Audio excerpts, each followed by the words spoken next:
You're not worthy of her. Your brother is the one who deserves her." My father shouted those words straight to my face right after the wedding of my girlfriend, the woman I loved deeply, to my own younger brother. In that moment, I realized I had never truly been seen as an important part of this family, despite sacrificing everything for them. I left in silence. 3 years later, when we met again, their faces paled in shock.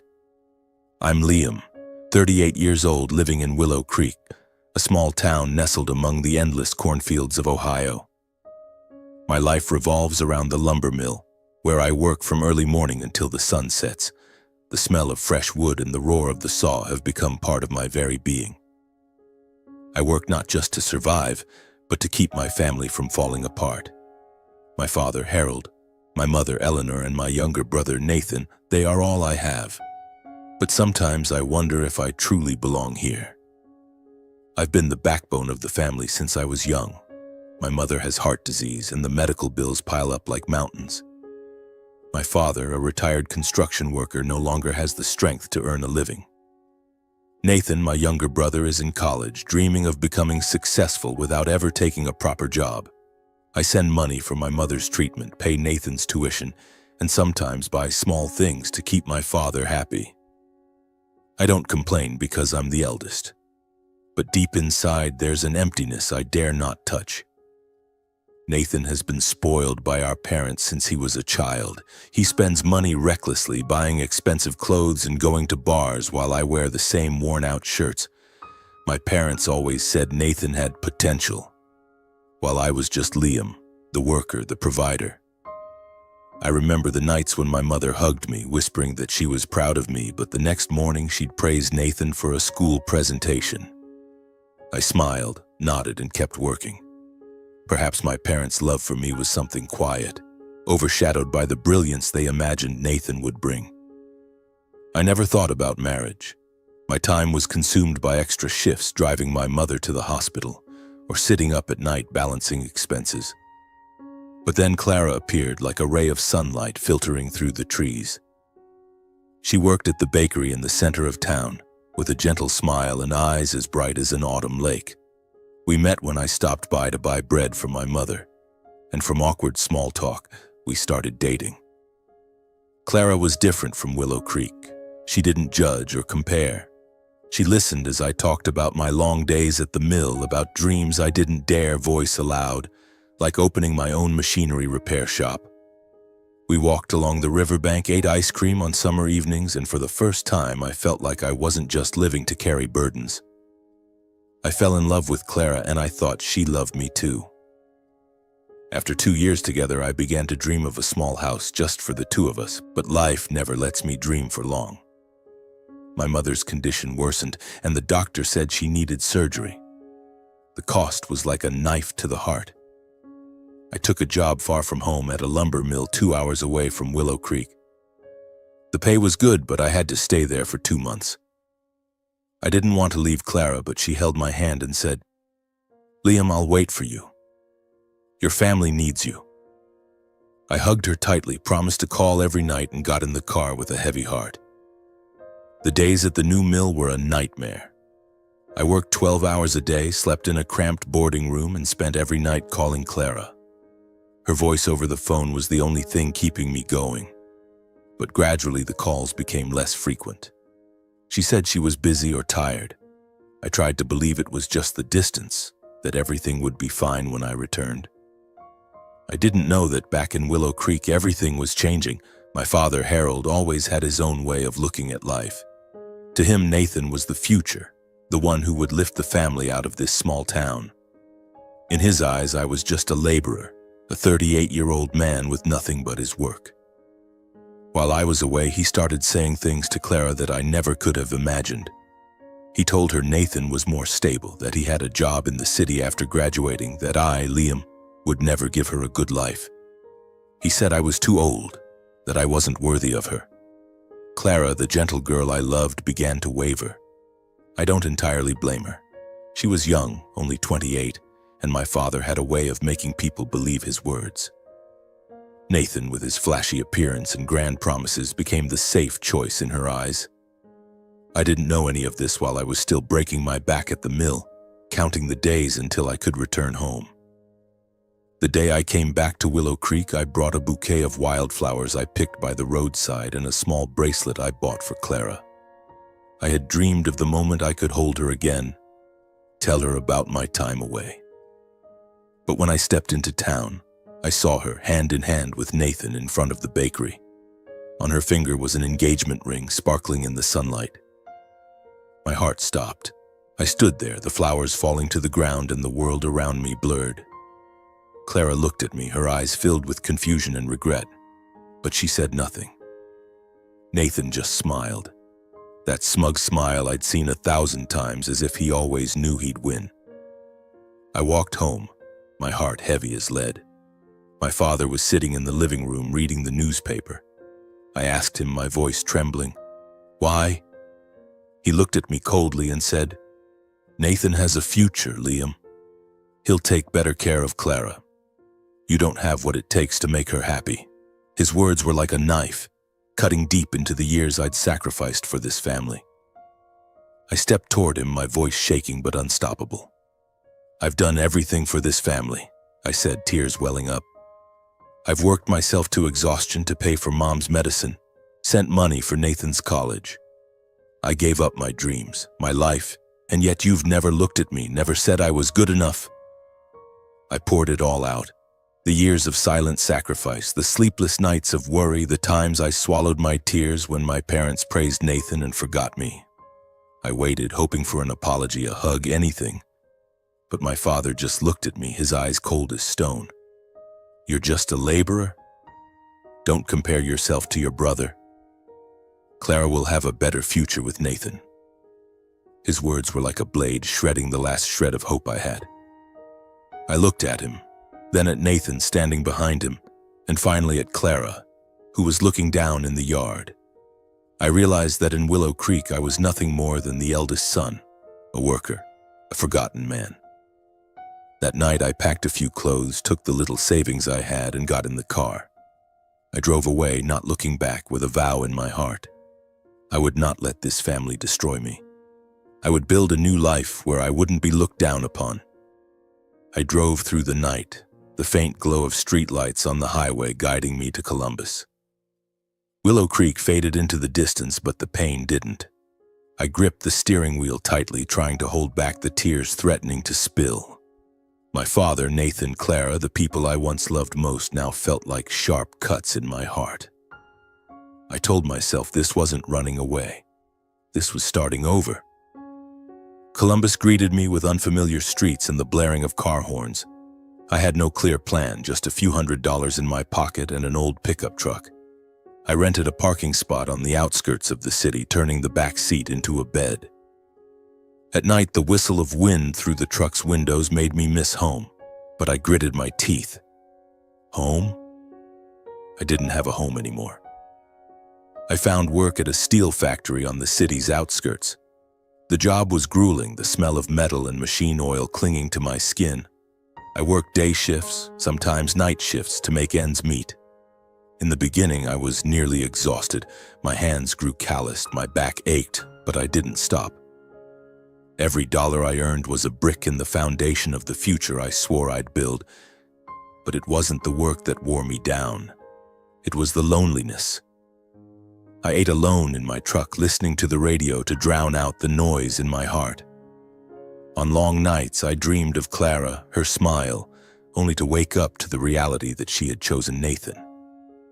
I wondered if I was truly as worthless as my father had said. There were moments when I wanted to return to Willow Creek, to beg my father for forgiveness, just to feel like I belonged somewhere. But no, I wouldn't go back. One evening, as the neon lights of Columbus flickered outside my truck's window, I decided I had to change. I couldn't keep living like this, sleeping in my truck, working like a machine. I found a nearby community college and enrolled in an evening course in mechanical engineering. The tuition ate up nearly all my savings, but I thought if I didn't invest in myself, I'd never break free. The classroom was a new world. The people around me, young and old, each carried their own stories. I sat in the corner listening to the instructor explain engines and transmission systems. For the first time in months, I felt like I was living, not just surviving. But I kept my distance, not wanting anyone to know I was a guy sleeping in his truck, a man abandoned by his family. Then I met Emma. She sat next to me in class, her hair tied high and a notebook full of scribbles. Emma was 32, working part-time at an auto repair shop, studying to become an engineer. She had a straightforward but warm way of speaking, as if nothing in the world scared her. One day, as I struggled with the circuit assignment, she glanced over and said, "Liam, you messed up this step. Let me show you." I was embarrassed, but she laughed and said, "Everyone makes mistakes. The important thing is fixing them." From then on, we started talking more. Emma told me she grew up in a tough family and had been on her own since she was 18. She didn't judge me when I shared about Willow Creek, about leaving without a goodbye. "Family isn't always a safe place, Liam," she said one time as we sat drinking coffee after class. "Sometimes you have to build your own family." Her words were like a spark, piercing the dark corners of my heart. Emma helped me regain my confidence, but the past still haunted me. Some nights I lay in my truck staring at the dark ceiling, wondering why I wasn't good enough for my father, for Clara. I remembered the times my mother hugged me, saying she was proud, but then I'd recall how she stayed silent when my father compared me to Nathan. Those memories were like a whirlpool pulling me down. But every morning I got up, went to work, went to class, because I knew if I stopped, I'd lose. One day, Emma invited me to a small diner after class. She ordered a plate of fries and made me share. "You're getting thin, Liam," she said, half joking, half serious. I laughed, the first time in months. We talked about our dreams. Emma wanted to design car engines, and I admitted my dream of opening a machinery repair shop. "Then do it," she said, as if everything in the world were simple. "You've got skilled hands and a sharp mind. Don't let the past hold you back." I looked at Emma, my heart warming. She didn't know it, but her words were like a lifeline pulling me out of the darkness. I started saving every penny, not just to survive, but to make my dream a reality. I moved from the truck to a small, cramped apartment, but it was enough to call home. Every evening I studied, sketched machine diagrams, and thought about the future. Columbus was no longer a strange place. It was becoming where I belonged. But deep down, I still carried Willow Creek. I wondered if my father ever thought of me, if Nathan felt any regret, and Clara, was she happy? Those questions were like heavy stones in my heart. But I didn't let them drag me down. I had chosen this path, and I would keep going one step at a time. Columbus was starting to feel like home, even if just a small corner of my heart. The steel factory was still where I poured my sweat every day, but I wasn't just working to survive anymore. I was working to build a future I could shape myself. The extra shifts, the nights studying at the community college, they were like the first bricks of a new house, one where I wouldn't be looked down upon. I learned quickly, not because I was particularly smart, but because I was hungry. The mechanical engineering course taught me how to repair machines and read technical drawings, but more importantly, it gave me the belief that I could achieve something greater. I still lived in that cramped apartment with its stained walls and creaky bed, but I started saving. Every coin I dropped into a glass jar was a reminder. I was moving forward. Emma made everything more bearable. She was like a cool breeze in the stifling heat of Columbus. After class, we'd often sit at a cheap cafe near the college, splitting a plate of fries and talking about everything. Emma shared stories of working 2 jobs to pay off her student loans and her dream of designing car engines. I spoke less, but she had a way of getting me to open up. "Liam, you're stronger than you realize," she said once when I admitted I was still haunted by my father's words. "People can hurt you, but they don't get to define you." Her words were like a small flame warming the cold corners inside me. We became close friends, though sometimes I wondered if there could be more. But I wasn't ready. The wound from Clara still ached like a thorn lodged deep in my heart. Every time Emma smiled, I thought of Clara, then of my father's cold stare and Nathan's smug grin. I was afraid to open up, afraid of being betrayed again. Emma seemed to understand and never pushed me. She was just there, a friend, a companion. At the factory, I started to stand out. I fixed a broken production line that no one else could figure out, and my boss, a quiet man named Carl, called me into his office. "You've got talent, Liam," he said. "Don't waste it." A month later, I was promoted to line supervisor. The pay was better, and I moved to a small apartment in the city center. It wasn't fancy, just a living room, a kitchen nook, and a window overlooking the street. But to me, it was everything. Emma was the first to visit. She brought a small potted plant, grinning, "So your place looks less like a warehouse." We sat on the floor, ate pizza, and she made me talk about my dream of opening a machinery repair shop. I hesitated, but she wouldn't let me shy away. "Do you have a plan?" she asked, serious. I shook my head, embarrassed. She grabbed a piece of paper and made me list what I'd need: capital, equipment, customers. "Start small, Liam," she said. "But you have to start." I looked at Emma, gratitude swelling inside me. She wasn't just a friend. She was someone who believed in me more than I believed in myself. That night alone, I sketched out plans for the repair shop in my mind. I imagined a small but clean space with the hum of well-running machines and customers who trusted me. The dream no longer felt out of reach. It was getting closer, day by day. Time passed quickly in Columbus. 3 years later, I stood in front of my own machinery repair shop, a small building on the city's outskirts. The sign "Liam's Mechanics" hung above the door, its white paint gleaming in the sunlight. I still remember the first day I opened the shop, my hands trembling as I cut the ribbon, with only Emma and Carl there to clap. Now my shop has 3 employees and a long list of clients, from local businesses to nearby farms. It wasn't easy. I took out a large loan to buy equipment, and for the first few months I barely slept. I repaired machines, handled the books, and searched for clients. But I didn't do it alone. Carl introduced me to his old business contacts, and Emma helped me design a more efficient workflow. She's now an engineer working for an automotive manufacturing company, but she still spends weekends helping me. "You owe me a proper dinner for this," she'd tease, but I know she doesn't expect repayment. That's just Emma, always giving without asking for anything in return. The shop grew faster than I expected. I paid off the loan, hired more staff, and expanded the space. I still live simply, staying in my small apartment and eating modest meals. Success to me isn't about money or fame. It's the feeling of standing in my shop, hearing the hum of machines, knowing I built this all on my own. I'm no longer Liam, the laborer from Willow Creek. I'm Liam, the man who overcame his own darkness. My relationship with Emma remains a friendship, though at times I sense something deeper. I want to tell her, but every time I try, Clara's image resurfaces, along with the fear of being hurt again. Emma doesn't push me, she just stays by my side quietly. Once she gave me a notebook filled with a detailed plan she'd written for expanding the shop. "You'll do it, Liam," she said, "and I'll be here to see it." I hugged her for the first time, feeling my heart pound. Maybe one day I'll be ready. Despite my success, I still think about Willow Creek. I haven't called or written, but my mother is always on my mind.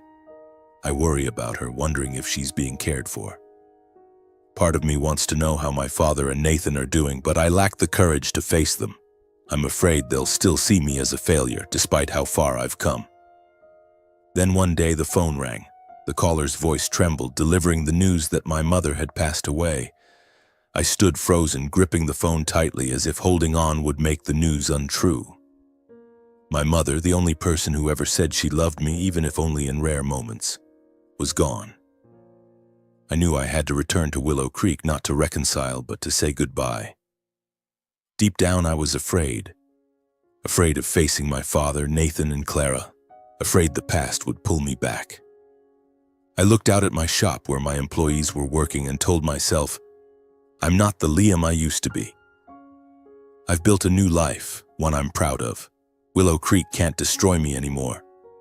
I packed my bags, my heart heavy but carrying the confidence Columbus had given me. It was time to face them. I drove back to Willow Creek, the familiar road unfolding like an old film reel. The endless cornfields, the weathered wooden houses. Everything was the same as the day I left, but I wasn't. Columbus had given me a new life, a Liam who was more confident, stronger. But when the "Welcome to Willow Creek" sign appeared, my heart tightened.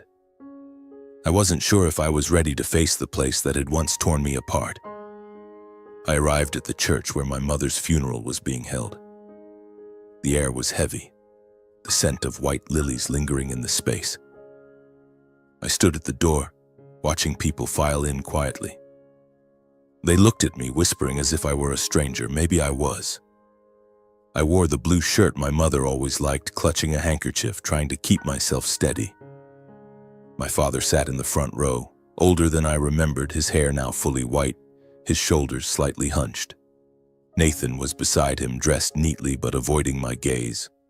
Clara was in a far corner, wearing a simple black dress, her head bowed. I didn't look at them for long. I focused on my mother's portrait on the altar, her gentle smile seeming to watch me. I wanted to cry, but the tears wouldn't come. Maybe I had shed too many in Columbus. The pastor read scriptures, his voice low and somber. I barely heard him, lost in thoughts of my mother. The time she hugged me, whispering that I was her pride, even though she stayed silent when my father praised Nathan. I didn't fully blame her. She loved me in her own way, but she was weak against my father. When the pastor invited people to speak, I stepped forward, my hands trembling as I held a letter my mother had left behind. I found it in a box of her belongings sent to me by mail before she passed. I read aloud, my voice choked. "Liam, my son, I'm sorry for not protecting you, for letting your father hurt you.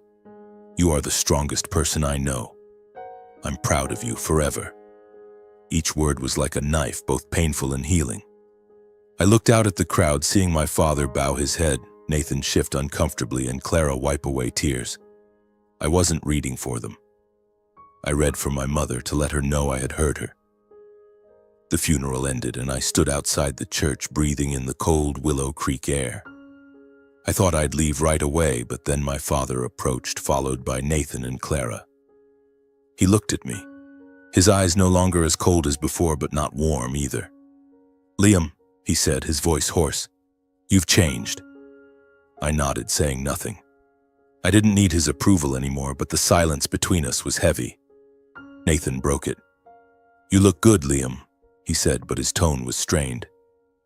Clara stood behind him, her eyes red, as if she wanted to say something but couldn't. I looked at them, the people who once meant the world to me, now just distant figures. I wasn't angry, not exactly. I was just tired. I wanted to return to Columbus, to my shop, to Emma. But I knew I had to stay just one more time to close this chapter for good. The evening after the funeral, I sat in the old house where I grew up. The smell of aged wood and the ticking of the clock stirred countless memories. My father had asked me to stay, his voice softer than usual, but I could sense the tension. Nathan and Clara came too, as if they knew this was their last chance to say something. We sat around the dining table, none of us touching the coffee cups in front of us. My father spoke first. "Liam, the family's in trouble," he said, eyes fixed on the table. "Nathan, he's in a lot of debt. We need your help." I looked at Nathan, who bowed his head, not out of shame, but as if waiting for me to agree. Clara bit her lip, her eyes pleading. I remembered the argument 3 years ago when I poured out my heart only to be met with my father's coldness. This time, I didn't let emotions guide me. "Clara," I said, looking straight at her, "you speak. Why are you here?" She flinched, her voice trembling. "Liam, I was wrong to choose Nathan. Your father convinced me you couldn't give me a good life. I regret it." Her words were sincere, but they came too late. I looked at her, remembering the days we walked by the river, but that feeling had long since died. I turned to Nathan. "And you? What do you want?" He shrugged, his tone sharp. You're doing well now, aren't you? What's so hard about helping the family? I gave a faint smile, not out of amusement, but because I realized he hadn't changed. Still the same Nathan, always demanding without gratitude. Finally, I looked at my father. "Dad," I said, my voice steady. "3 years ago, I bared my soul.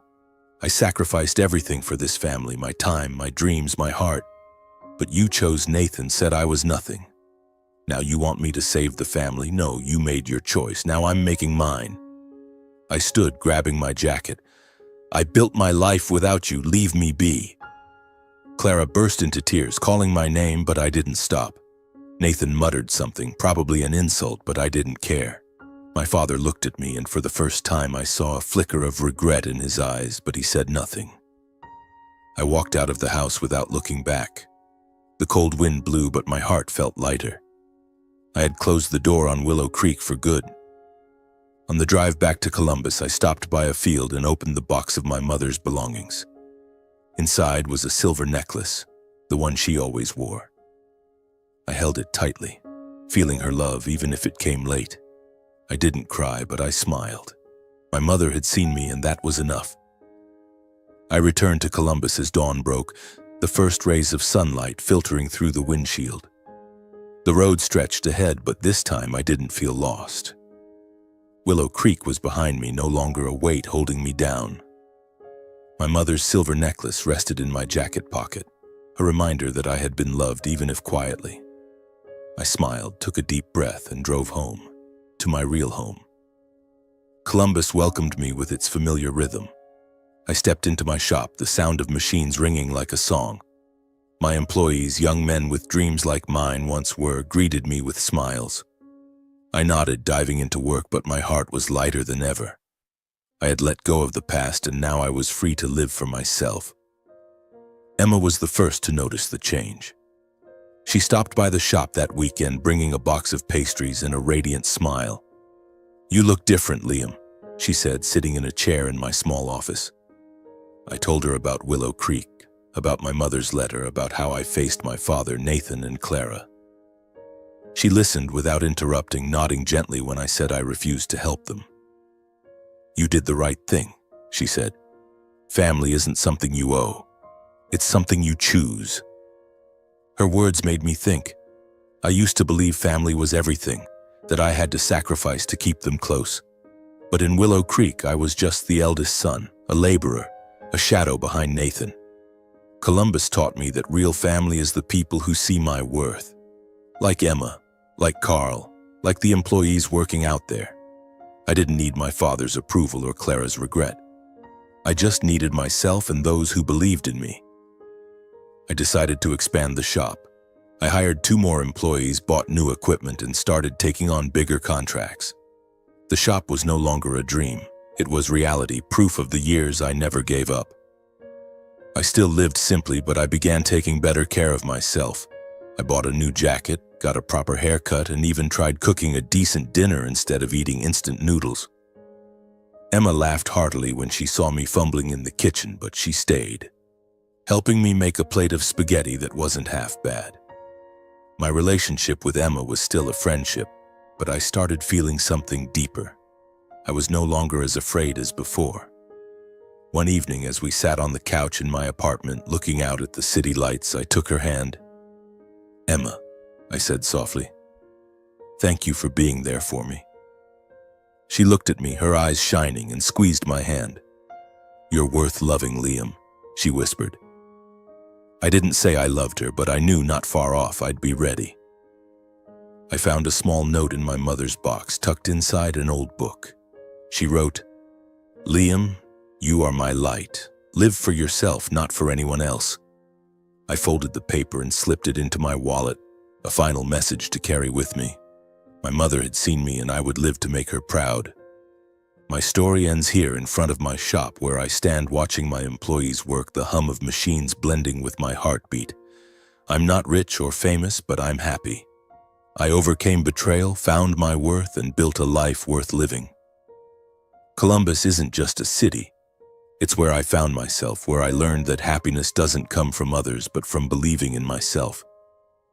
I look toward the horizon where the sun is rising and smile. The future is wide open, and this time I'm ready to walk toward it.